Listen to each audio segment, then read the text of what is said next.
天气冷死死，有公庙出来哭，伫各界的帮忙之下，办50道，请中价收入户甲家友食一顿饱。寒流来，为了予中价收入户和家友食一顿饱，有公庙带头招各界善心人士做伙办50道，请家友食饭。同时准备炒面、烧汤，服务坐着位的弱势民众吃。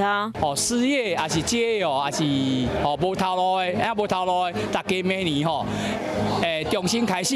理事长讲，家己过去嘛捌是家友，即卖摘掉回报社会，为了帮助较侪人，但是即摆每个人有登记，完成就业美合的，做工过满半年，得予因就业奖励。奖励金提供到6000元，其实对他们而言不无小补，这就是1个月的房租。那我也希望社会大众可以一起来做抛砖引玉。主办单位讲，即卖拜一到拜四拢会定期发200份的爱心餐，希望透过社会关怀鼓励家友，予因会当靠家己重新站起。